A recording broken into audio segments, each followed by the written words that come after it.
Moi, Jinaso, Mamoto Aba, Edema, ye Papa John Dramani Mahama.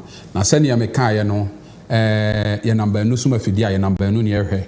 Say ye name one NDC 360 Hujuma, nene ye Papa Ba.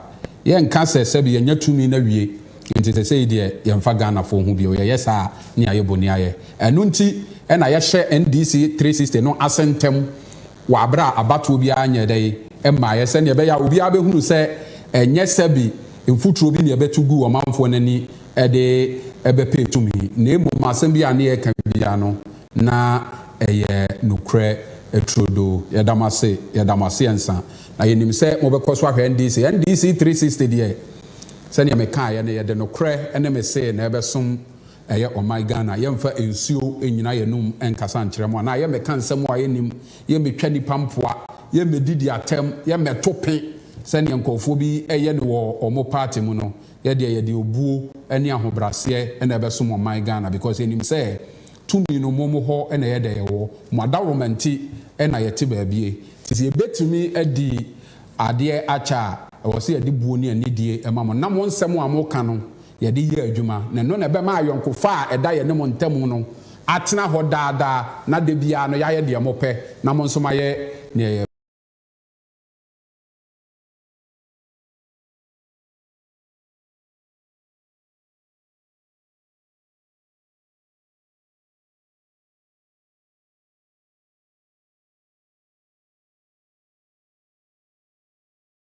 pe na osono de ye de na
Mechao ne yempanyimfo nyinara ye hyemu hai emse ne dikan enne arehosem bi etoye atorenchem bi etoye anopei emre bi etwemu se kobasi e fa soja anase e fa police ana bibia who said, near Yellow Kukum. One teshe, Obesha na Yinipa, say, Omonko for training. And Tabra Yabon Toa, Asa Niebeto 2024 about Tono. The share boss say, Siaba, a Kobase, your first soldier, na police, ye the betuja.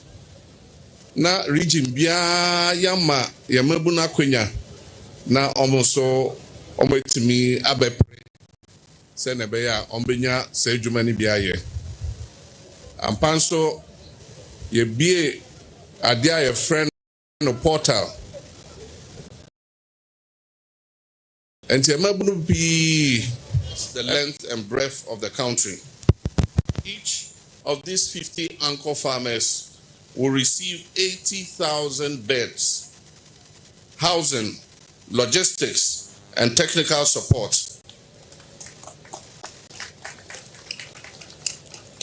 These anchor farmers, with 80,000 beds each, 50 of them are expected to produce 4 million beds.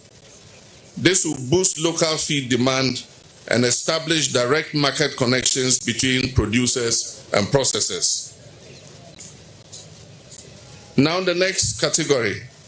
Through the Food Systems Resilience Program, We are supporting 500 small and medium-scale poultry farmers across all regions to produce 3 million birds, bridging the gap between the large-scale farmers and the community-based producers. Now, the most popular one is the Nkukon Kitinkiti Group. The Nkukon Kitinkiti Initiative, Backyard Poultry for Nutrition and Livelihoods. This is the initiative we are launching today. It is designed to bring poultry production directly to the doorsteps of every Ghanaian, in homes, in schools, and communities across the country. Vulnerable households will receive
Eswate na ya kukwa ye hwe wo fie no yetimi nyadwa na yetimi aton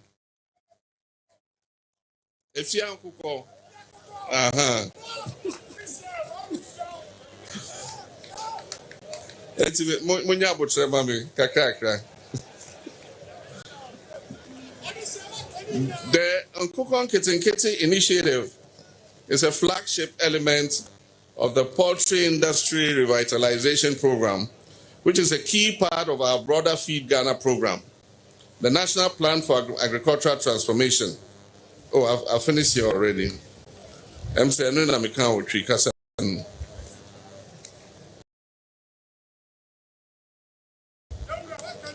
before this national rollout, the program was tested in 13 districts, and 13,000 farmers benefited. The test demonstrated that backyard poultry is not a marginal activity, it's a transformative route to better nutrition, security, job creation, and local agribusiness. Our goal is clear. Every household poultry enterprise must develop into a sustainable micro-enterprise capable of generating income, creating jobs, and contributing to the nation's food security. We recognize that increased production must be accompanied by efficient processing and marketing. And that is why the government, through the Ministry of Food and Agriculture, is establishing a modern poultry processing factory in Bechim. Etibino Mokase, Baye Nawatri Ekon Nawatri Mino, Yebese Shia Ewo Bechim, Ewo Bono region. Ye de Asoko form. Ye be sea and cocoa factory, poultry processing plant. I just say, mo 50-50 and cocoa na obia ebenyano. Yebeba beto efiri mo ho na ye de akosa factory ho. Na akosiesie ne kama na ye de akodwom akoton.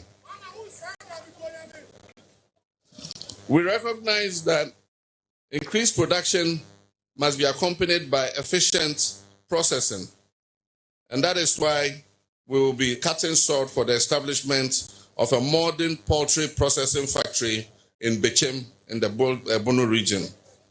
Procurement processes are underway, and once operational, this facility will serve as a market for all the small and medium producers in the Bono, Ashanti, and Bono East regions. Our long-term target is to increase Ghana's poultry self-sufficiency from 12% today to over 75% by 2028.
near the Ghana flag abɔ so na akyerɛ sɛ Ghana ha ɛna saa akokɔ no efi sɛnɛ bɛyɛ a wokɔ cold store na wokɔtɔ nkokɔ a wohu nea Ghana flag ɛbɔ so no na wohu sɛ yɛn akokɔ a yɛyɛ wɔ Ghana ha mesrɛ mo na moatɔe no ma mo nkɔtɔ akokɔ obroni wa wo na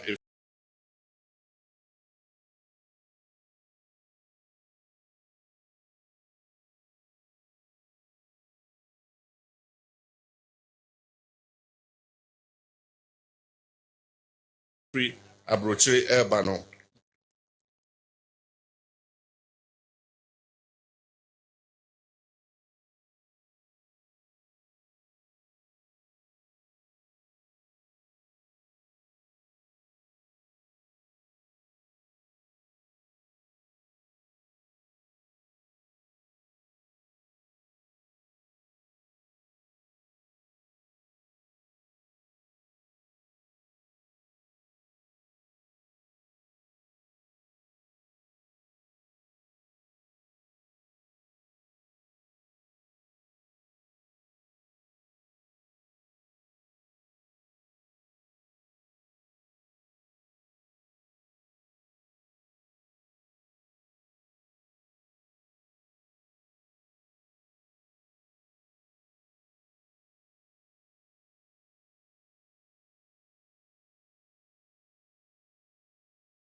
I don't ever slow up, no I don't take shit. I got no love for the fakeness. If you wanna play tough and wanna hate this, I'll always show up. I don't ever slow up, no I don't take shit. I got no love for the fakeness. If you wanna play tough and wanna hate this, I'll always show up and make a statement. I don't ever slow up, no I don't take shit. I got no love for the fakeness. If you wanna play tough and wanna hate this, I'll always show up and make a statement. Everything I do so instinctive and so passionate. Every word I move so descriptive like an adjective. I got a vendetta against people who patented being negative when you should be lying.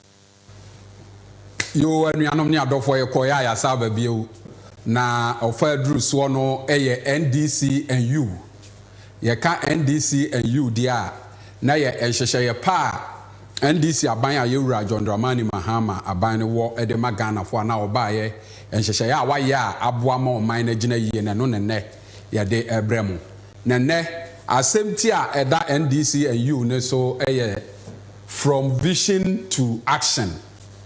How the Mahama-led NDC government has changed Ghana's economic paradigm in 11 months. Not just say we ade free and iswade hunu eba na waye ama asesan ni pache bre nhyehyɛ ya yewura John Dramani Mahama aye no bosome dubaako yi mu a asesa ɔman yi sika asɛm hyebre no eno nenne yɛde ebrɛmo na ebra yewura John Dramani Mahama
1,000 metric tons, 966 metric tons. The difference na who sika na $400 million. Yewura Mahama says sika nyina eja nanado ne ba omya. We kura na omo se wanya hwi. Anase abura yenya fangu wo mu no.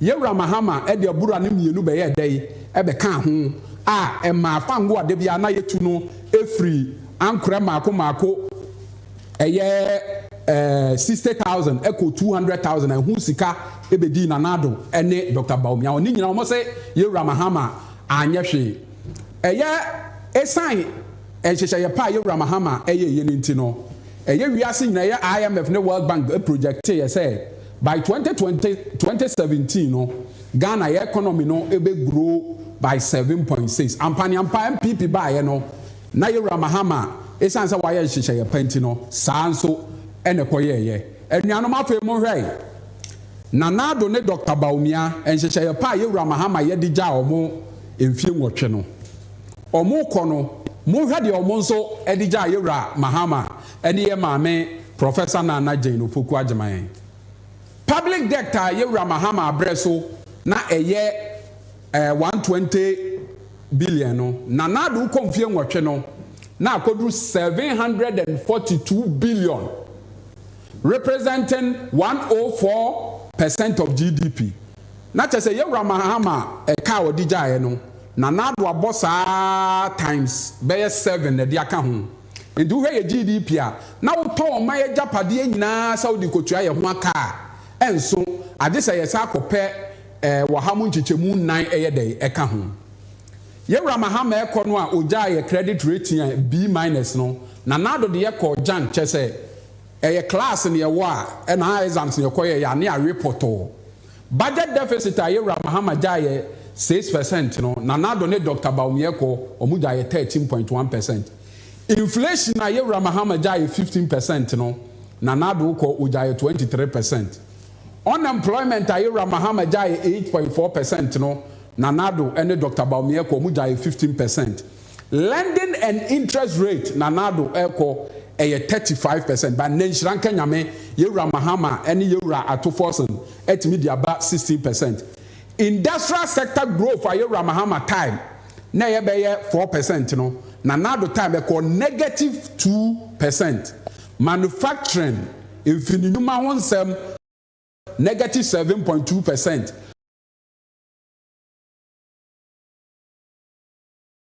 Construction sector growth, -8.9%. Just say, Adia bia ni wa Yewura Mahama di jana nanado danko Akufo-Addo ne Dr. Baumia. Omo ekono, omo timi de saa pepepe eye de ye jana, omo se ne poto ansa na Yewura eye Mahama eba. Ebio foto a na wo ho Yewura Mahama ja sika wo mu no nanado ko na omo di sika ni nyina. Na eno nkra ankoda ye se wanya bibia ma wase anka won san nyai emo ne kro no.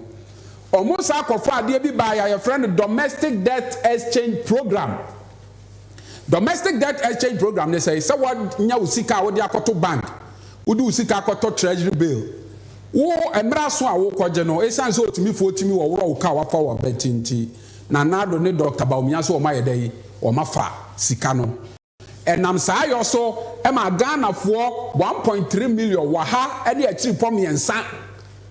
No modi omo sika sie wo bank omo makwa ahomijie mu so omo kwa ahomijie mu omo yare omo benya sika de ahwe omo no na nado ne Dr. Baumia e for omo sika na man dodo no ayedai afri atiasefo asase so ebio all sectors of the economy was saddled with serious debt and nanado be ni ho ayendeka ECG yedeka cocoa board yedeka yede contractors ka e kan kwa na amene o man no a nanado danko Akufo-Addo ene Dr. Baumia edija eye Yewura Mahama ba Yewura Mahama baaye no ono kra wo de economy papa ja nanado ne Dr. Baumia no obaaye ana ya se no wan twaadwo o se etuotu a etwene be mabo be man sunsunsuo man san no ham enti sane ya se ya kodru bia no ogidie se o hu nimdia a obetua ye den aye nti obeyo na ofa ya duru no anuanom me wo beche enhyehye a Yewura Dramani Mahama ya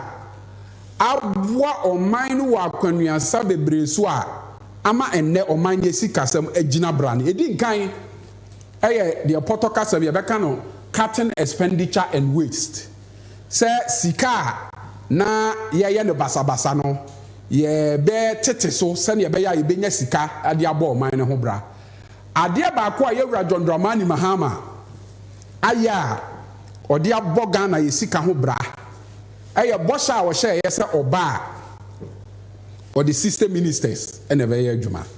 Or can't ask some no nipa dodo no free say a rodo rada or kadi ajitu mi keke. Babusumi duba kumuni no. Ye John Dramani Mahama system ministers no dia ye juma. Nanyano nanado the first time or the ministers 125 and a year juma. Ye Mahama at the system ministers. Ye Mahama by cutting down ministers by 65 no. And we anom afibia wa save Ghana sika 411.7 million Ghana cedis. I feel if you're 90 no, now you're John Dramani Mahama just by cutting down ministers by 65.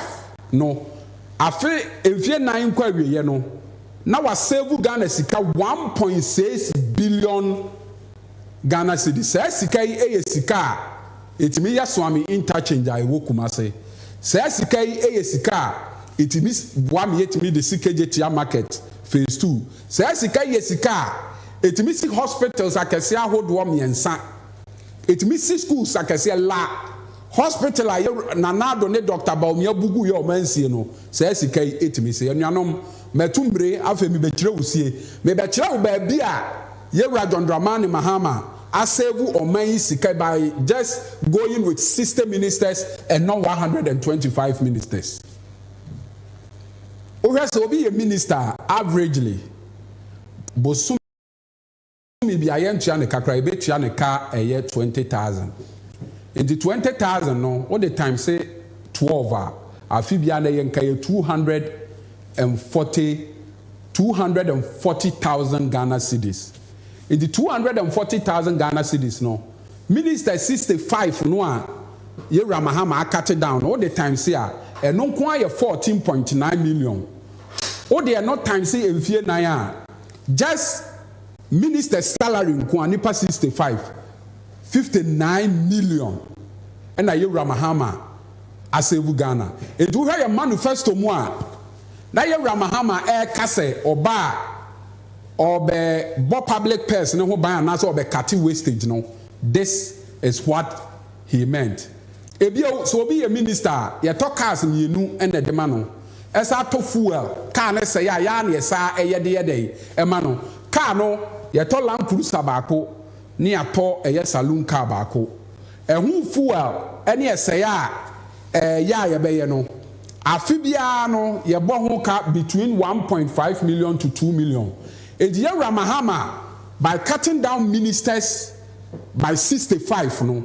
Was save Ghana cars I beto nkwan ka beto ama 65 ministers no edi fuel aguma say I be no enfie nan no was save o my Ghana 97.5 million Ghana cedis aka kra bi na 100 million say sika yesika ene me kasa ne kwa wie ye no mekira mo ba bi aye John Dramani Mahama de akwa ode eboa ebio so be a minister ye high dan ema no ye ne light ni nsuo no ne na ade nyina no oman no na de ebo ho ka enti nipa 65 no a ye Mahama asevu oman no a wanyi omo no se ngo yi omo a afibia nke ye bebo omo ho ka edan a ye be han ama omo light omo nsuo ne ho nsensem no between 15 million to 21 million dollars enti by cutting down ministers by 60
also appointed ministers but it's sign Yewra John Dramani Mahama or my Ghana who do woni mu now no kwafo now on person or didn't so be jina na numa kasente o se baby de me ka kire Ghana for mo de to abama me no e ho na me jina na sane me kan ye no me kasa na ekwa wie ya me kire mo baby asa sika no Yewra Mahama save by cutting down ministers by 65 no baby o de sika na ko sha o man no enya ho mfaso enuanom ade ba ko a Yewra Mahama eni Yewra to force no masa ya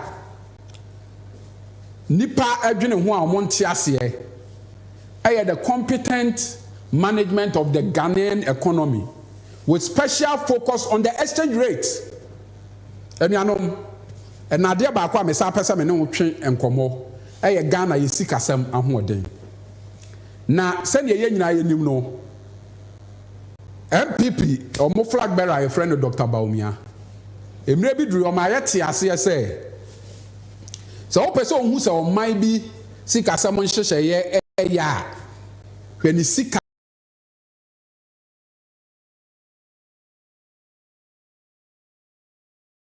no ahoden. Minim say sa video ne wo ho na mo betimi abo amatiefo ahwa amommo. O say so person who say o man bi ehu esi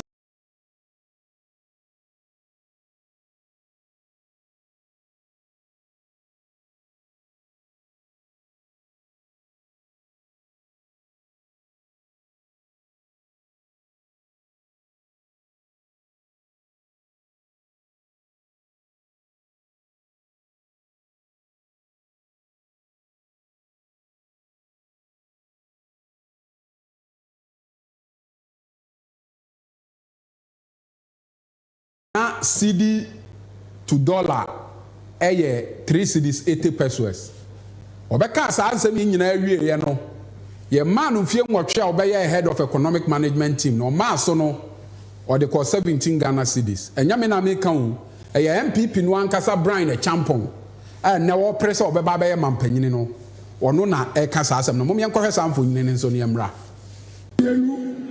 Ekufu adu se odi abrantie bi ba na be hihye Ghana sika amemu aye de ama odi ahoto aye den abreye ye fa dollar no from 4 ye pam ye fi aban mu na dollar no was 17 yama how much the economy no na run na fa win election ma wo ho ye de 54 e de akọ 17 enuanu mebia na etiefo anse antini ye indi se mo besa timi eti so ba ko amame se aboso ba na maja paye se mo besa timi yi ba ko amame amesere mo munyi mame Ekufu adu se odi abrantie bi ba ama na be hihye Ghana sika amemu aye de ama odi ahoto aye den abreye ye fa dollar no from 4 ye pam ye fi aban mu na dollar no was 17 yama how much the economy no na run na fa win election ma wo ho ye de 54 e de akọ 17 ya so obi nsi trodo ematoa ye wra Brian Champon o se Dr. Baumia be fa dollar no 4 cedis omufra ban mu no na ye 17 Ghana cedis na omode sika ne call 17 Ghana cedis a Ghana adwumayefo adwuma egu a yesu edi twa adwadwo no na Dr. Baumia no akasama afọ friend miracles aboaje ba abonte ka se o de amamu nye diala 17 cities ne kra de Dr. Baumia de amama tufo bo nanka NDC ayewra John Mahama kra na wo ho a enenka $1 dollar kra no wo beto no 25 cities and 30 cities ebia no obi akasa asemo America no kro bia ni mom yankɔhwɛ no nso ne yamra. Miracles. What do you say now with the dollar at 14.2? I'm very sure that if in August 4, 2014, the dollar was growing that fast, if the same managers were here today, we'll be buying dollar at 25 cents. Really? Miracles. What do you say now with the dollar at 14.2? I'm very sure that if in August 4, 2014, the dollar was growing that fast, if the same managers were here today, we'll be buying dollar at 20. 5 cedis. And you know, I tell some more chrome happen you. Mobile $4 cedis. And I'm what they could do 14 at the time. And I say, and young come on money a D. Now, nay, at the mobile fund of 4 cedis, I call 14 cedis. Mom pass and papa being country Ghana for was say.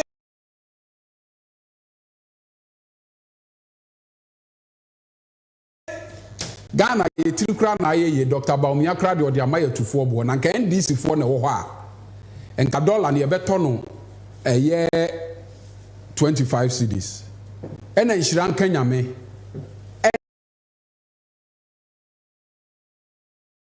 na Ghana fo koto aba ma NDC Ghana fo koto aba edema NDC no ade a Ghana ni bia nsusu se ebetimi asi wo Ghana ha ade a efri se Ghana yenya afa ahode yesika sam obi nsi da no tikese eda so da ya wi ade ye John Dramani Mahama ene Ghana sika sam nhihye ye mu nyansabo akwa ye wura ato force no mama bi asi ne ene Ghana abre bia na dollar achi sidi ato ho ebo no ene for busumi du back no yanzu esi de no atimi ache dollar no ayedai abro no pampia ma say dollar Dr. Baumia ene nanado edi ja 17 cedis no ene yewra ato forcing abua ama ne dollar no ene nam 11 cedis na dollar enkofo ya almost say NDC na wo anka dollar bedru 25 cedis no NDC ba ya dollar no ako 11 cedis no MPP for na say twa mo ho ahwe dollar no a aba from no enye NDC for ne wonim die bia o nebo ma ye na nado danko akufo ado ne Dr. Baumia 8 years o mo hyehyɛ ye pa o mo ye no e na ama dollar no eba from ebia na obi akasa meboa MP for Wejagbawi. Mumianko Tieno, Asamo Khan, Womrache Bidjem. Since the inception of the city should be commended. Nanado Dankwa Akufo-Addo, who has been the president of the Republic of Ghana for 8 years, is a major contributor of the stability of the city. Since the inception of the city should be commended. Nanado Dankwa Akufo-Addo, who has been the president of the Republic of Ghana for 8 years, is a major contributor of the stability of the city.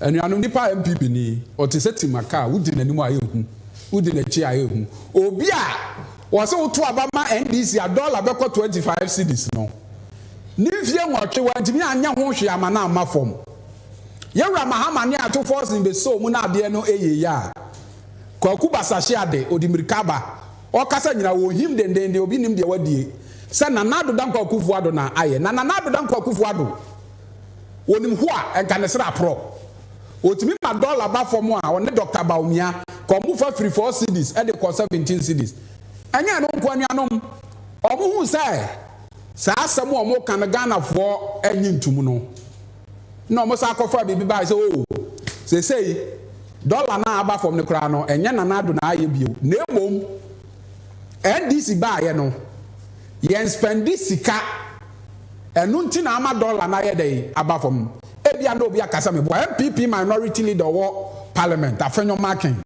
ono ne kansa ase mumien kotie no niamra. Do you know why the city is stable? The city is special. It's because government is not spending. It's because contractors are not being paid. It's because there's no liquid in the circulating in the economy. I'm not an economist, but this is basic economics. I've been talking to businessmen. A lot of certificates have not been paid since government came into office. Not one. Mainstream government, finance ministry hasn't walk one up and down. Ebia sikebia himfuba visitor ebia wabaya protocol releases, and then maybe other ministries current one expenditure bia will release. But sikankasa abambe release to pay private sector entities who have worked for government has not paid. And I'm saying that in itself has its own effect on the economy. And you after you almost say Yana do na you almost say you are to forcing on chia contractors car on spend it on chia health insurance on chia school feeding and unti and ama dollar na ye day eco form. I find your markings car semi pay and a year to forcing. Or say someone who can and ya no cre. Now baby any wa all spending in the productive sectors of the economy. A chen ye ramama bayan me ne photo sample. Into anon so e de anu December 2 ba tre baby a or spend the mommy enkoti ni ensamra. Pede ye mo mane no hoton. Na say mo kakrai and then people for them sitting there waging on them there a friend and President Mahama na ne ba to forcing ne finance minister to force won't ya yes the government not spending on spent na make a there maybe when you me take me time na me decided that me try one day no quarry you spend this car mbo be ncho okay ye ba benim na abani or the cow Euro bonds or the year $700 million. Ye check out. On in nature, no, you were $10 billion or then can you tiama and when I walk out bonds. Na a kufuado na brodo omohon haircut and a K. I want to be into your account. 10 billion cedis ye tia. Yenankution. District Assembly Common Fund, Yamohon Sika 2.9 billion cedis. The one from come assemblies, and assemblies in one for Yejuma. Ye only few are. Ye Pesika, Yama, SNET, Social Security and National Insurance Trust Fund, SNET, 2.7 billion cedis. Minyokasi, or what's SNET? Or Yamin, our pensioner, say ye, Jumanes, what's so senator. Aban Ottawa on physical masinating. Yaji, ye chiako. Ye no so. Yama Ministry of Energy na other energy sectors no. Sika 9.1 billion cedis. We to Mwabwa Mayeni in Kanye in Wajanado. Ewan Kanye Wajanado na say. Ye ya pesika 5 billion Ghana cedis. Yadama, Yedetia contractors, Sibia, or the Yetia Honka 5 billion cedis. Road contractors. Some road contractors, you validate Nina. Some of them are validated, you know, Yetia 5 billion cedis. New road contractors across the country. Only nature, no. Yama Get Fund, Ghana Education Trust Fund, you could say 4.6 billion Ghana cedis. Yasansu Yama 1 billion Ghana cedis ayada free secondary education also way to Mwakodo. Yama 4.6 billion Ghana cedis Yama the National Health Insurance Scheme. Sikadamo in the one for Yejuma. Them 4.6 year money. Health insurance from we use 1.4 billion Ghana cedis with the claims. Or yes, service providers for hospitals now or the Wuchi on Kono. Eja Mamu Big Kakancho. Yasansu Yamesika 252 million Ghana cedis more that vaccines. Them from Walker Hospital, we were on vaccines, be on essential medicine, being a defeat from would be in a short to Kruma, Ekaya, President Mahama Nabdodo, Yamu Sikam Wako to beat Bibria, Butum with your Honko. Yanankutiu, Yasansu Yama 72.8 million Ghana cedis, the Wolfuntia capitation grant. Na teacher for watching from Maden with two schools in Winyasika or Safata with Mudabwa. Eja Ekaya, ya want to say beer or ye a echo rural Ghana, Sebe Yama before Papam Penufo Nade or be offended leap. Livelihood empowerment, yes, against poverty. Them sikan afi yabe yebo buem Yamesika 477 million Ghana cedis yadamon. The leap was a chama yan mammy for yan papa phone paying for the communities be Ebokwana Ibinua Nesebe was sitting on yet Yetum Yama 477 million the one from Boa. On the nature school feed in Uncle Yetusika 895 million Ghana cedis. School feeding. We on your free SHS didn't bill.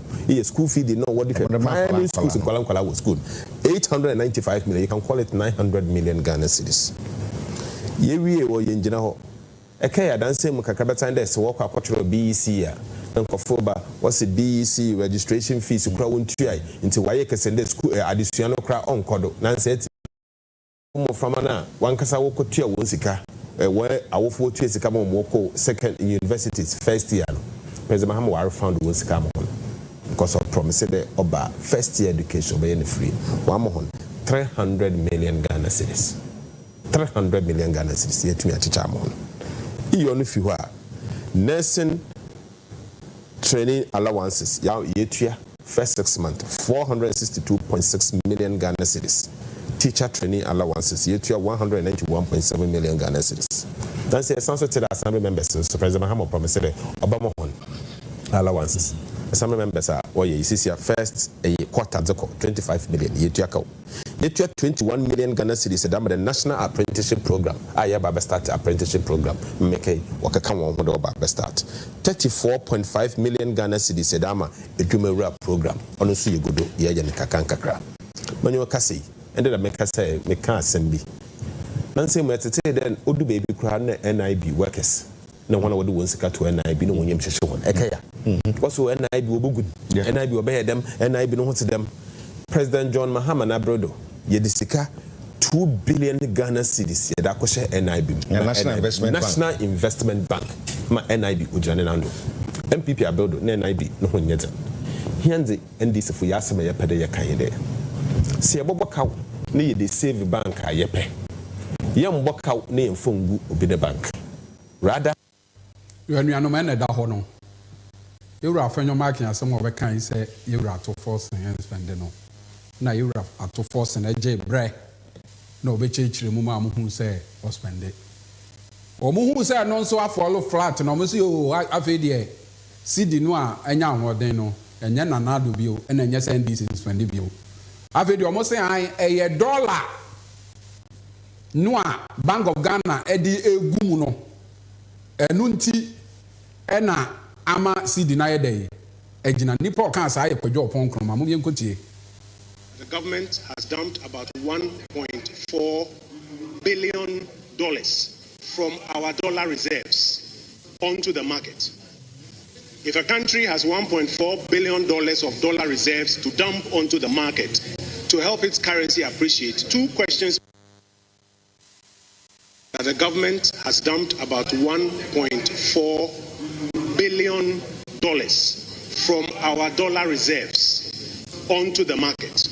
Dollar reserves to dump onto the market to help its currency appreciate. Two questions. You anuanom owura kwadwo opon kroma se o sidi na agina no enye NDC nanim amamuo na emom dollar no aye baaye yewura sameja mfinu madaroma o mabo Ghana gold ho ban a yetimi dia akọwiase adwaman so akoton nya dollar no a ye dia aba na no bi ne ye dia gum me de nka menim bone ewom because pani se da bia asem ntini ye toko ye dokoto kwadu aye jam ho ena unya sika na udi na udi bisi a da hia da ukoyi e de behwe wa brabom edi se ye nya sika na nka ye de bia sie na nne ahokyra ba na ye yi di aboa Ghana fo ya nane ye ho se bia MPP sisili adapa na ma fa dollar na nkɔhye ye mpase na ye yi di apie se Ghana ni bia nya bi na de okofa ne ma aba ntimi nkofa man kense hwe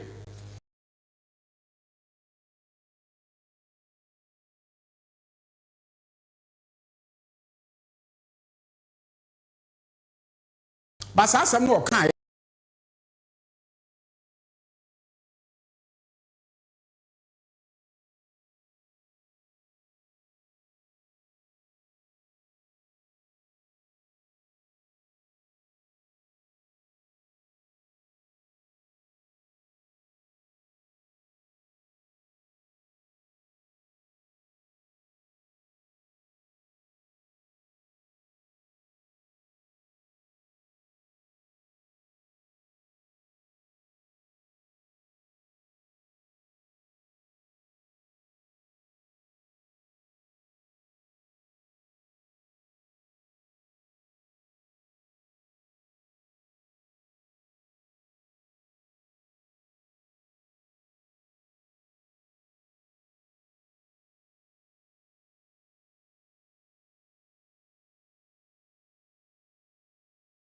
billion. Edi enti na nuanom ama cedi na nyina. Na just cedi no a ene edina no. Enye dollar ye de agumu na emoma ye sikasam nhyehyɛ ye pa a yewura ato forcing eya yewura John Mahama ta na chie no eno ena ama eye cedi no agina. Enuanom mo ka we nyina wie ya mo ka ententam no. Afi de omode akofa de abetum ni sa ai dollar no kra no a eso tie no Ghana fo nya so mfaso bia ai dollar ekofom enso ye ntete niama so dollar ekofom enso niama ebo dendenden ene yesesabe opesa wo ne bonsam didi a no ama no ankwanta tenten de omo beka bia ne yebenya adaje amomo ye ha de enyo hia TV na enya evidence TV ni abetope anaya bedi atem ye ha sa ne ye kan ye de no kra ene me say ene ebesom Ghana man ye bebiebie nsemu awa ni die kwan so na Ghana fo ahunu sa ampane ampa sa ne me kan no brachire wo yi enso ye dem na okete konso no okotrese wodini mu ana mo nse wa brabom MPP ni NDC wo msa ye amanyoko de ba ye suban nye dai ense NDC ye party abrebia no ye de no kre nyamedo ebuman na MPP de omo ba so omo bewia na omo kun na omo asai na omo wi omo sa aya kesesem abuya nimtia aguso MPP for so Sidi no kra no aba fom no Ghana fo enya so mfaso na yesi yo se mo hyeda se mo ada ye benya ne mo emfaso a exchange rate you know dia ba no se musimu hu a ye betre mo enti ene ya besa ye hwe ensunsan so a sidi no a na ho odin akosoro no enya on the prices of fuel nko akeke muni machina ye hwa de bi o MPP abreso a eye 1st November 2022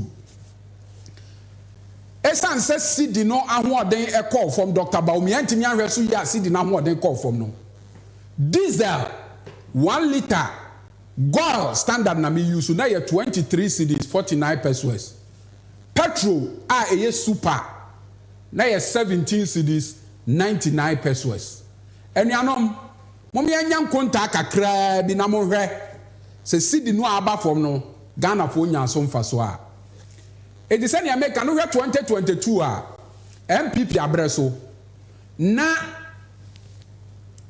petrol liter ba ko ye 17 cedis 99 pesos liter times 4.5 and ye 1 gallon in the 2022 a na Dr. Baumia se wache dollar no de safo ma IGP no esan se wadimi ahwe dollar ni so ye no na petrol 1 gallon bia 81 Ghana cedis November 2022 according to GOIL. Diesel ekoya kodru 23 cedis 49 pesos times 4.5 eba 106 cedis diesel 1 gallon. Yewra Mahama eni yewra to force ba yi esan so ma hwe cedi ni so ama na gina brand no petrol 1 gallon 2022 under Baumia na ye 81 cedis no and under Yewra Mahama 58 Ghana cedis because of cedi no ayetimi ahweso ye amanaba form no enu nti 1 gallon bia no ya save Ghana 23 Ghana cedis 1 gallon bia 23 Ghana cedis diesel under Dr. Baumia 2022 November e ko 106 Ghana cedis no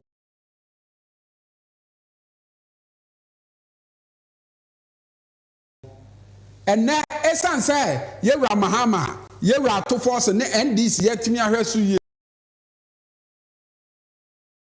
no and the diesel and 57 Ghana cedis and 81 gallon of diesel bia no Yewra Mahama a save driver ni 49 Ghana cedis and you mafe mom yanhwe ade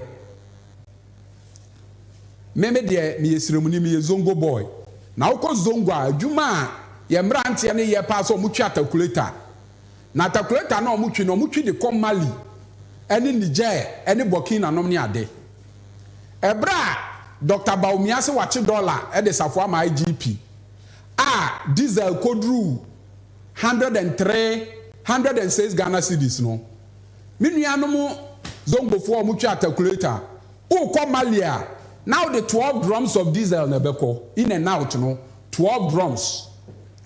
One drum will be on 50 gallons. Into 50 times 12, na 600 gallons. And the MPP, Dr. May, Mama who say, Sidi Noa and ne, ye rato force yet me a resu ye no. A swap bamfa swap papa edi amaye.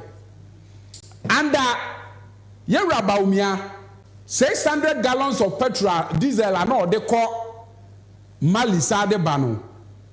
A 106 cedis. Into a bet me a fell in a tank nina. Now yes, 663,000 Ghana cedis. A year can 630 million Ghana cedis. And now abam papa ba ya yet me a dollar ne so amana ba for moi. And ne ahotabano.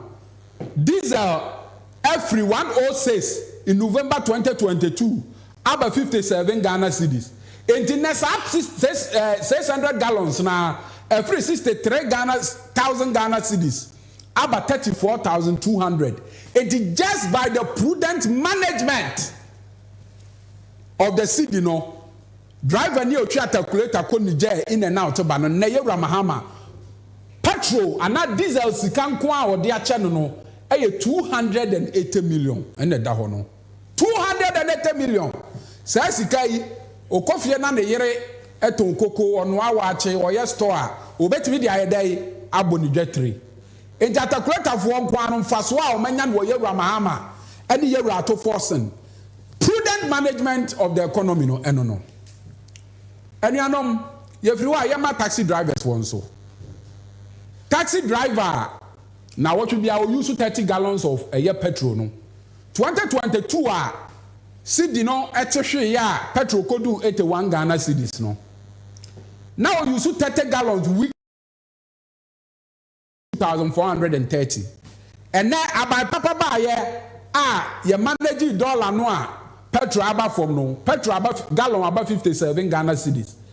30 gallons no ano on ton 243 Ghana cedis bio and na on ton 1,710. Enti na what be ano ye Ramahama sika the prudent management of the economy the asha ne bottom 720 Ghana cedis.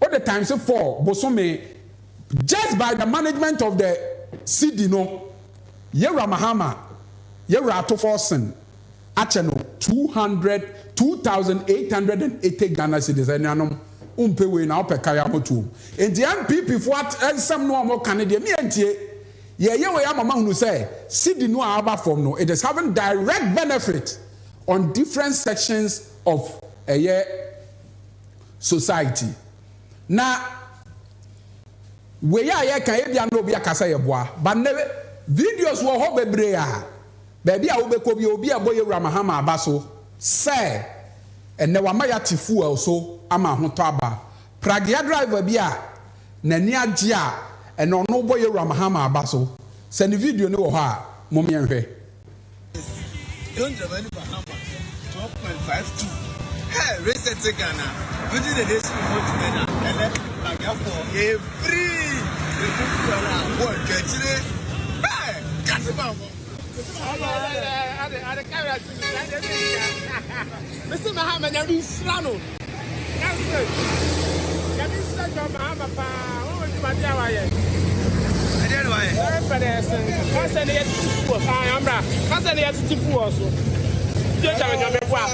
that's the force. What's the mental reference on the one? Man, what you know, shut up for Yada or say, that's us. My Lord, first, back when they're minka. No one has my bodyguard of fiber. Yeah, Uncle. They're behind the minka. Wouldn't that get minka? Yeah, Uncle. Oh, yes, I'm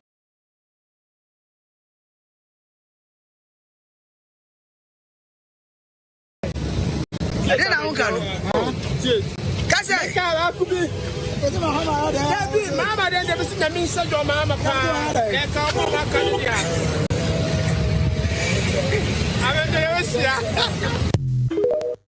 And you are no more trophy as a dance in your brochure. And the driver for first, no more Jumama filling station, more pound Muntimin coffee because of more coffee or more first can call. Or more you don't freeze or more trim power bonten and neck. Or Munde Shrai Rajon Dramani Mahama because one man need a day.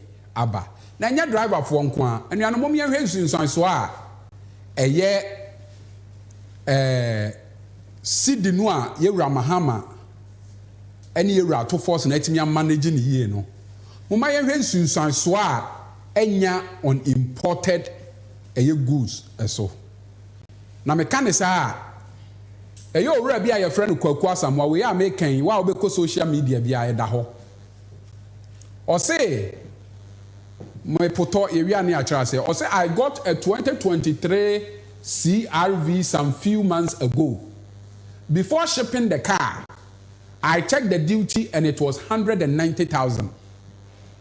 Yesterday the clearing agent sent me a duty of 94,000. And this Bonfire Cross says what? And you know, Ebra Nankofo bi keka say, oh, dollar above for monso, in this instance, will be our a year import so no. And I brand nature say, or crack car be a year Honda CRV 2023. Nebra or these scenes you so a car no ebebano. Obusa duty no na say 109 edi be ya bosumi mienu achi a car ne bedru ya no esan say NDC atimi manage economy ni ya masika ne ho aye den no na duty no every 190 million 190,000 aba 94,000 or true for na say me dance ni wa broche duty no e na odi ato no enti e honko ano 1 billion ayede akoshe ni bottom free just by the prudent management of the economy. And the Ghana for a mamma man PP for not down. No my same is room for now who are more than you who be one more part in a good. It no my imagine so more better rade. And this evidence based and a dahono. Honda CRV 2023 at Dr. Baumiano Mabreso 190 no and there I be 94,000. Nanya Honkwa. Yes, I heard in Sunswa a year Sidi Noir NDC Abain Ayera Mahama Dano Netimia Hesu Yeno Enya on the general prices of goods and services. Now you call a year the building industry. January ya ansana Nanado ne Dr. Baumia Ede a year o my neighbor Shen Yera Mahama any year Mame Auntie Jane Ensano. Iron rods 16 mm 1 ton na 9,400 aka krabi na drew 100 million and then November ya kasai esan say Yera Mahama and then the economic management team o matimi ahwe economy ni so ye enti no and iron rods ananado ho na 9,400 no and aba 7,400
The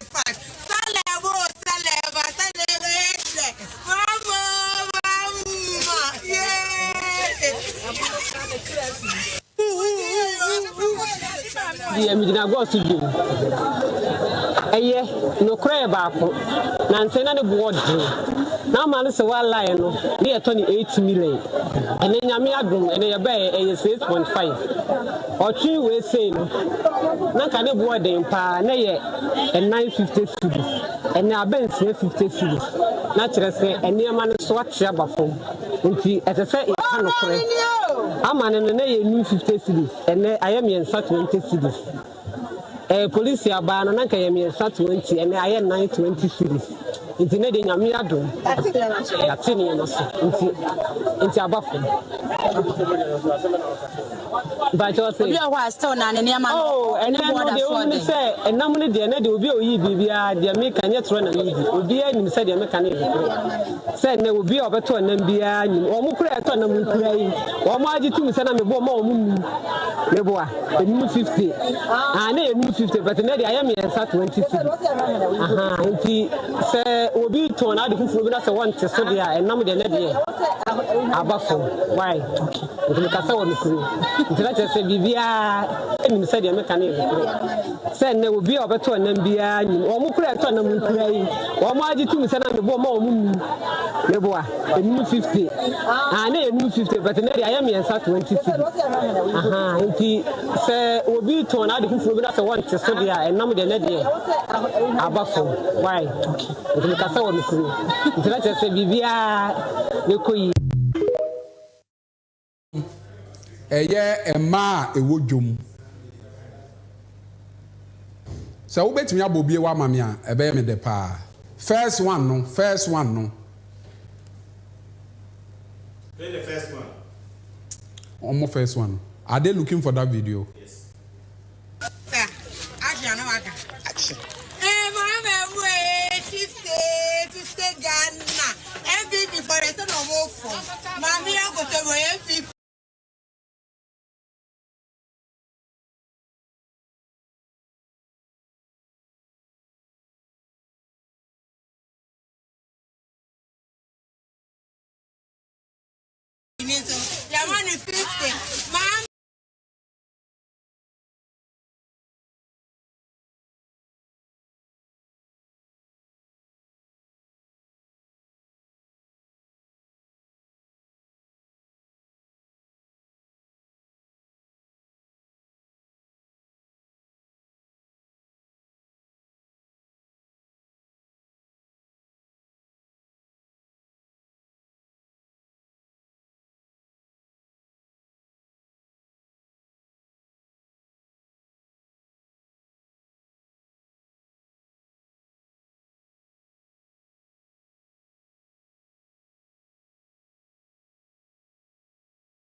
No, ekoyano baba no ensem kakra firi mu ebaye mom yankwa no nso na yemra ebra okọ eye takrade jomu no one ma eton niema okobuso omo se niema mu tesei na die na omo fi se aban eya ebetumi aboa ama omo asetena mu ayede ago omo ka se eniema abafom esichire konko ba kwa na ye 10 cedis no and aba 5 cedis in the same year sikasam na gina no se kosa enka omope fi se omo sha ase di dwa no omo hu bibi sada enti nese ye ramahama aba na watumi aya amane ma aba fom a eye omo ne je wo takrade ye ba bia ye be kasa ye MPP stronghold baby since 1992 NDC winning da but NDC ba ya omo bu ma ya de ahoto aba no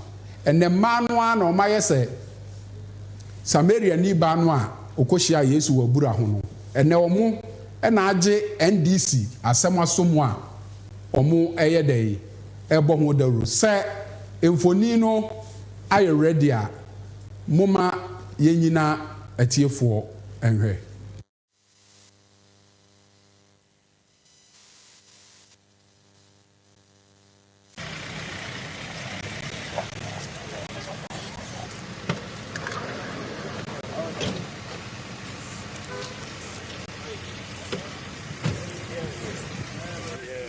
How are you? I'm fine. Good one.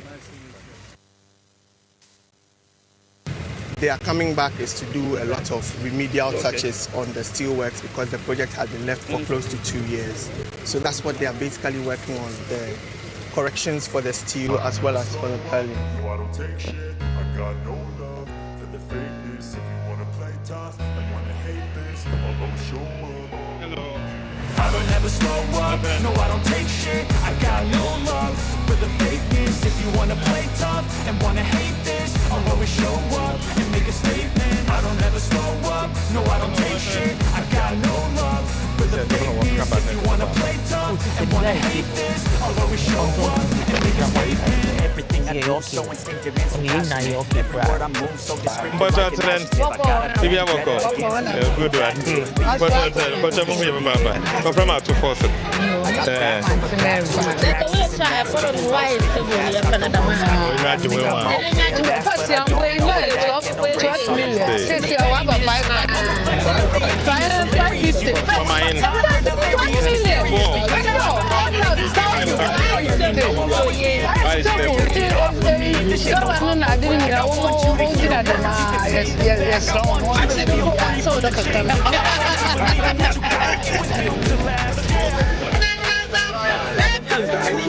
Prices so nyame na yɛ na se first ɛsi day or do 10 cedis we se ɛsi cap here 5 cedis half 1 cup it used to be 10 cedis no about 5 cedis cap margarine cap this cap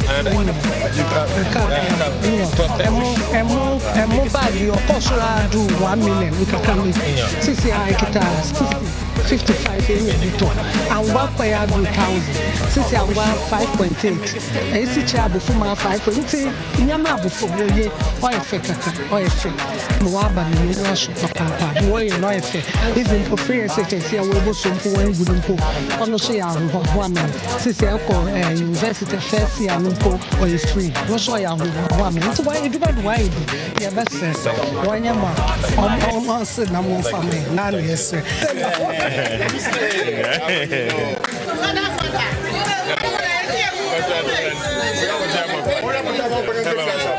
Hello, what's that? They have a family yet. They are saying, I'm no man of no to me, Yamons in the dump. The mums cannot broken, cannot down broken. The breed Abass. Oh, yes, dollar, and Stefano, or do they know Jim Kayachesina, Yan Sankan, since I am an Adam, Yan Papa Bell, Yan Canon, Calano, on some small broken. I am sure you're young to Montoni, Yamin strong. Thank you very much.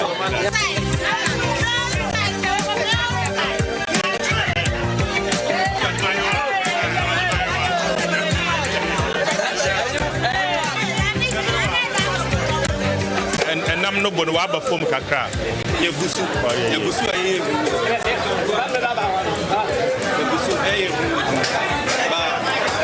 This man ended by almost. Your Bob Wama, Yamaket, now be answered. I had a temporary place, but you become on.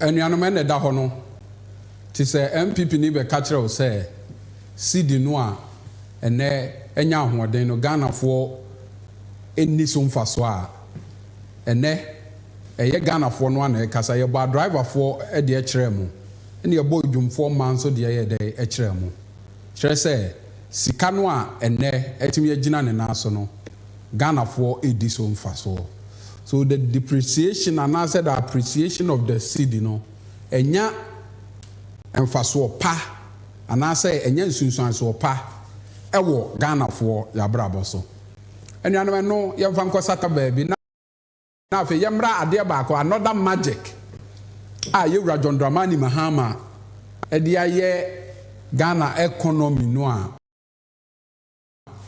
ama beye 10 months 11 months 1 year until scandal bia MPP address so by this time na scandals ayate bro edu by in 11 months until say NDC abamu scandal bia si magic bia yewura John Dramani Mahama the finance minister yewura to forsen aye enunti ena in 10 months monte say scandal bia say ya de bia why a border on fiscal discipline and she say bia why your friend commitment control and authorization enuanom ore Ghana yisika samon hyehyeye no a emre ebo ho ban a Public Financial Management Act no section 25 na wo ho se yemfa commitment control enya adwuma ye ka commitment control a any day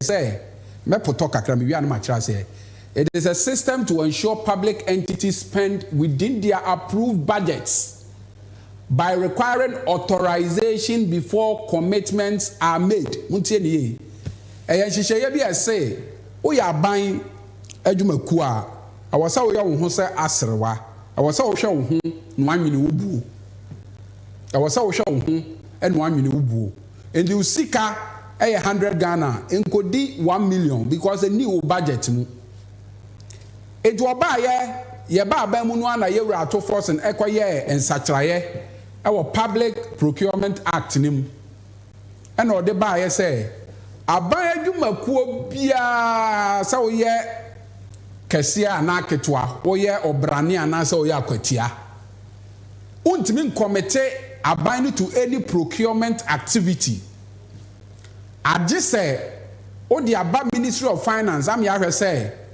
procurement activity no a wo pese wo ye no edi nkan uwo sika wo betumi aye etoso mienu oman no ankasa wo sika e betumi aye dey atua etoso miensa eyade a ye frɛ no value for money eye dey ewo edi abasa untimi ntina ECG na won sign contract say yenko crack cables a yen here for the next 10 years in famra because of all procurement gig a wo be dey wo benya untimi ntina cocoa board and sign contract say yenko for jute sacks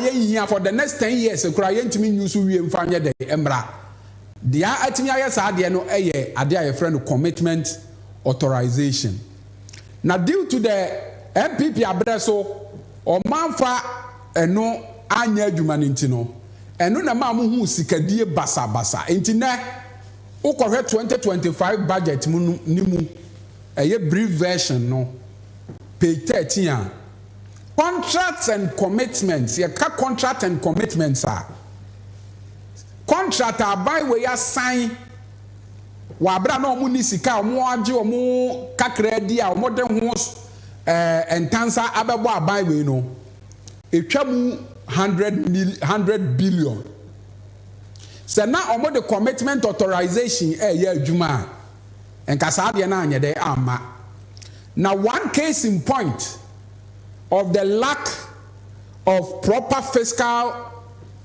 measures no de nansen esi ewo ECG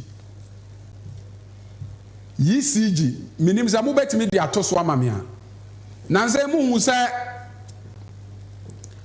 omako PAC Public Accounts Committee. Na Public Accounts Committee no a omoko ye no. Omo budget a ye edema omo no. Chart bi a say ene dollars no a MPP pompigu economy nim no. Aha enie. Ohwe breakdown of ECG budget time ma omo no. Oma spend 180 million more than omo annual budget because there was no commitment authorization. Obi atena baby anu oye de ope. And because of commitment authorization a yewra ato force ne dia ba no untimi ntina baby anye de ope. Dia wo ye bia na wo agese wo call finance ministry. Emi ehwe hunu say da na akwam. Eno ene ka ho a ene ama scandal basabasa no monye de munhunu bia sika kakra na yewo no we are making sure that it is going to the productive sectors of the economy. Enti mo hwe chart no a eda ho no a sika ya approve ma ECG 144 million. Ekwa wi a kire no mo di 333 million because there were obi ahwe omo so edi say sika omo fo ntu kwa 3 million. Ekwa wi ase no mo di 91 million. Sika cleaning 2.8 million. Could be actually no more than 10 million. Honorarium 3.8 million. Now 4.6 million. Sika die basa. And now under your John Dramani Mahama, the training in a mutin tone time. A dear be a procurement activity biano. Brania we money and young farmer. And no now 10 months, 11 months. A coffee. Monte says scandal be a day. As Yera John Dramani Mahama. Why are there? Namomi and Preno. And no da wa me sha say na me catch am say Yewura Mahama buy no wo cut waste and expenditure. Now waste and expenditure no wo cut no or spend this sika no in the productive sectors of the economy. Baby aye di sika ko sha e di mpuntu obebre o man ne e ho e no di sika ko one such area the district assembly common fund. And you know ya ka district assembly common fund na broni beka say a statutory obligation. Say o man ya kon masika ya jeje edigu futuo baako mu no. Afibia no emu wahamu abupenum. Yamfa nkonkron keto ma ye rural areas ni yamfa nya dai. Yamfa nko ya adwuma, yamfa nko ye mpuntunwuma. Enuano manda MPP na sika ne nkofom na omotena soro ha edi sika no. Enya me na meka o. MPP for no ankasa na nne de adurache omo ka eye wuntumi TV MPP former communication director na te ho a woye de oka video no ha munyina atie fo hwe yase di pakruye enti ye NDCs ene ye MMDCs ofra na won fa ni nyina no sa kwa jitekubiko na no meti yes less than 10 months NDC by municipalities ni be on monya 12 million Ghana cedis 12 million can this ka 120 billion and so MPP time no na quarter bi omunya 250,000 eno krampunko it is a 12 million na se quarter bi omunya sen no na se quarter bi omunya 4 million me boy 4 million in the 3 quarters no 12 million na sika ma chapter 25 million for the year. Wow. All the back and east can 250 billion. Municipality. Unlike MPP time one, ya administration ma this is stream we are there no. O frano na se won fiwa. Sikani ni wana oko. Na nso to akurase kwan nyina sei. Mo politika grade ni ne manema kra. Yes. Emma yem fiu. Ye de amo ba besia o pay. Again play. And you video ye mu asem o de dodo so mu betimi abodi biom ankabe me de.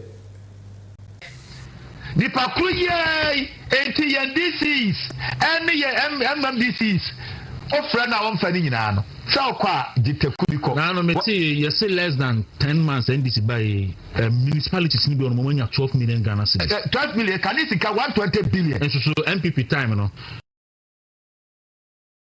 eno krampunko it is a 12 million na se quarter bi omunya sen no na se quarter bi omunya 4 million me boy 4 million in the 3 quarters no 12 million na sikoma chapter 25 million for the year. Wow. All the back and is 250 billion. Municipality. Unlike MPP time wa yenia administration ma DC is stream ya den no. Ofra no na se won fiu a sika ni won na okọ grade ni ne manema kra. Yes. Emma ye fiu. Ye de amo ba be sia. Opeyi. Ope ho anwan. Vice president. Enuanom na da ho no. MPP for se common fund no. Ye wura Mahama ba yi. In 3/4 no. District Assembly bi anya ikura wanya 12 million. Eye 120 billion. MPP okro Movement TV edurachi omo a MPP former communication director Adomako Bafi. And wo boy wura Mahama Abasso se wo ba ye wadwene oman ne ho. Mani sika kakra no. Or they call the productive sectors of the economy mu a aboa amane District Assembly no mputu obeba ho na sika no a ye wura Mahama de kwa district no. Or the ahoma ayede ato ho enya sika wagya ma omo se omunkodi ni trasa enhyehyɛ ye da ho nie o sika no a ye de ba district no MPP time emfie nwotwe no omo tena asoro ha di sika no wo ye DC sika kra na wo beto a agise na atoshi to ne won kran ni afre wo se befa jesi kra ye to ne won kran ye de ye nya ne saa because no ema ye nkuro nketo amu no empuntuo bo mo te se de Johnson aba akoko enti ne 25 million Ghana cedis a day ma district bia no emra eda ho ni district bia sika no fa bi esi 24-hour economy model market baako enon kanfo a si hospital nketo amienu eye chip compound e wo nkro nketo no bi mu enu firi ho a si KG block baako e wo o mansini ni mu si primary block baako e wo mansini ni mu na si JHS block baako e wo mansini ni mu enu firi ho a tunsio borehole tumaako du na wo manfo enya nsuo nya dai enom enu firi ho a di umantamu ni eye ball anom ni ade no fa kwan a obefa so obesesa ekrom nkoye fi ema yade enye dai ema school nkonya nkwala etefo form ebo so eko school no ye school nkonya fa bi ye school nkonya na schools a wo mpotamu ho no ebi enye dai enya baabi entena eno enzu free ho a for mu 20% a complete abandoned project me sane me kan ye no ye wura John Dramani Mahama odwene hwe kan sika na ode ma wo no o se emu wa ha mu nchichemu aduenu de fato nchen na project aban akufu ado ne Dr. Baumi abai o manya no fato aso ne anya dai na ye nwie sane ye be ye o manfo no bedi so mpaso na afa emu wa ha mu nchichemu ndum de wan kasa fa bo ohobra administrative expenses and monitoring and evaluation and you know na ofi say yes say ya emfie dumienu a NDC eba bedi no a na afi bia ye the common fund de ko form na ye si market back a 12 years enya 12 markets 12 years enya 24 chip compounds 12 years enya 12 kg primary block any JHS 12 years enya 120 boreholes and you know NDC eya amanyoku a edwene oman ne ho ankasa na nya ya no fafasa na ye de kan ye nhyehyɛ ya ye no ede de pefe MPP omo na kan omo sisika no na omo di omo gye ne wosoro ha na omo di ema DC is cry omobo ene district bia 250 billion afi bia no odi ye mpuntunwuma ti ye we ya ye mantamufo be ye mobo ye we ya enkwala betena bo so asua de John Dramani Mahama sani oba ne kan ye no ye nye udeni uye bue ya ankasa enye chebifo bue ni bio uye bue ya ankasa nuanom baby ba konso a ye John Dramani Mahama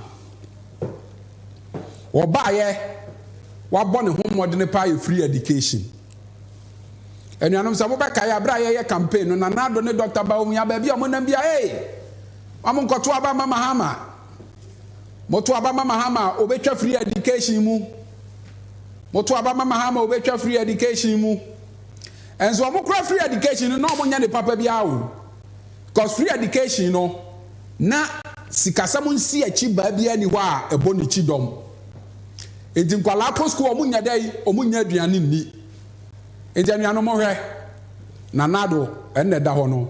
Or see if you make a mistake and give power to Mahama, the free education will be cancelled. Nanado. Sebi papa penina when you 85 years, I won't throw Namia, we can throw say. Some Mahama oko to Abamanwa, ubetwa free education. When Shran Kenyame, Nanado, I don't see a koto Abama Mahama, ubetwa free education. Muno. Na breso na diane kura na nkola nya bindi. School nkwala no mu ye demonstration. Otrofo na se me dance ni wa abrochire. Enu anu mu yankwa school nkwala o mu ye demonstration because Nanado abreso o ba tena school mu bosome aduane ema. Mu yankwa hwe ne amra.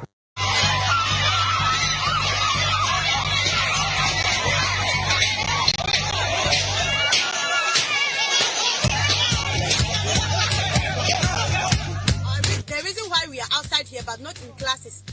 Our school, they have stopped cooking for us. They stopped cooking for us. That was 29th May. Up to date, they haven't started cooking for us. And we have sent it to the authorities, but there is no feedback. That's the reason why we are out here, but not in class. And since we came to this school, there is nothing like house vest. We don't know the reason why they are not giving us house vest. When we go out, we don't look like our colleagues. We don't know the reason why.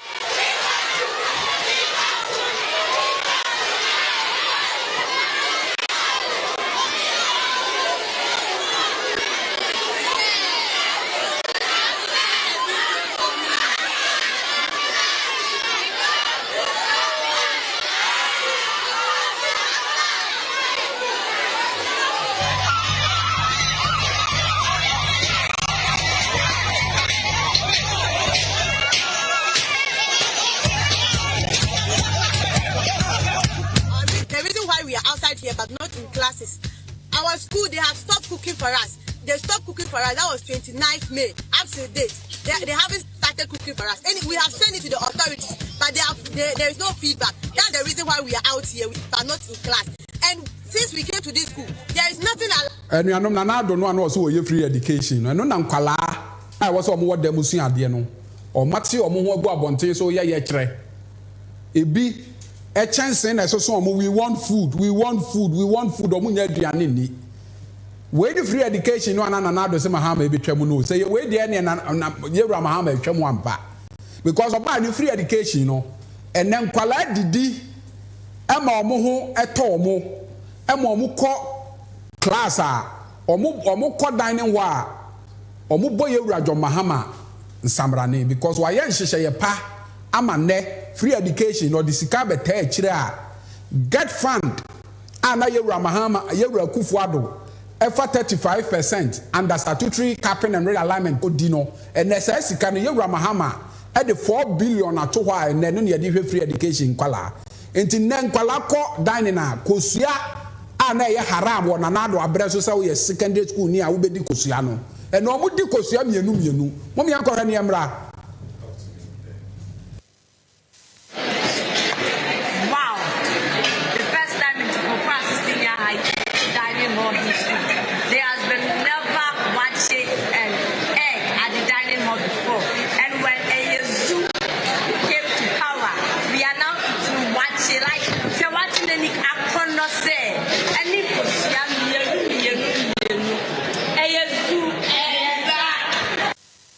Sabo we mami biu video we ya me fe pa sabo mami biu enkwala o mo te dining hall a o mo boy Yewra Mahama Abass so sabo mami biu and at the dining hall before and when a zoo came to power we are now to watch it like se watching any akrono say any posia mienu a zoo enuanom and then kwala na what dining hall mo say yezu eyeza because Yewra Kufuado abreso ano mo nya aduane ni no enne kosua omudi ni mienu enti Yewra Mahama ba no oba ya o ka say obeye free education ye no na nya atro waba abeye ni yie ama nne enkwala eko school no enya aduane padi enya akonwa partner so etimi sua ade epenim de a mo so de eyedeye ebebo omo ho bra enuanom this is just part 1 of the magic John Mahama has done with the economy, how he has changed our economic fundamentals. Enuanom de nwanwa wa asem we mu ni say Yewura Mahama yes adie we nyina wa abra because of Nanado Danko Akufo-Addo ne Dr. Bawumia Ken Ofori-Atta nhyehyɛ ye bɔne nti no ya crowd ye out of the international bond market enuano mo hwɛ MPP abreso a bibi a mo bɛyɛ bia Ken Ofori-Atta no akɔ raise bond ye say okɔ wiase adwaman so ekɔ bobosia na obobosia no a wantua ne nti ne na yɛ se ye magana nyɛdɛ emmobosia biu enti de Yewura Mahama eye nyina no eye sika kakra wo krom ha no se ne make kan ministers a wate so enom ne niema a wo ye ne ye no ena waboaboa no a enne wo de hwe Ghana na ajekum oti asimpo ne wada ne saman na wasa atwa nani ahwe dan Yewura Mahama ntimi nko international bond market impo no ena ne hwe de waye na kwan bedam ne yetimi nya sika ne ye be spendi a na chese o man ne be ye yi ti me de ma no sie no ye make ka kire menuanom NDC fo nyina se moma ye nyina ye nya abotre ye num nsuo twan opɛ na ye mfa akoma panta Yewura Mahama achi minim sɛ ye nyina ne abrɛ ama party na ba power enti de obi awiwe bia wo sa ne nsa ye dɛ ɛka but anya da oba bɛfa nyinsen ne nyɛ saa da no ana ɔyɛ dɛ ɔwo ɛna nsa tea nyina anyɛ pɛ ewiase abrabɔ no ewiase abrabɔ mu yedie no ɛte sɛ awo ye bɛwo obi anopa yebewu obi awia yebewu obi anwumre enti amanyosemu yedie obi de beba no po obi de beba awi obi de beba anwumre enti se ne ebi anya omode nne no emfie mienu mfie mienza mfie na yachi no NDC fo a kanso mo nsa be de ye be kan omode the more a party ni tina ban mu che no the more na wonso onsa be de e be kan eye ochefa nti de ye kan ne se NDC ni bia no enum nsuo twan wo pe ye mfa mpaebɔ nta ye Papa John Mahama ne na pamfo achi na obe deliver ama ɔman no adie sɛ nyankopɔn ama na wɔtwe sɛ nnɛ ye bɛsa aba mafiefie mu bio ye frɛ me Abass Nurudeen me na me di dwumadie ye ho kyia me da mo ase nyankopɔn hyira mu nyina. From the heart of Ghana comes elegance.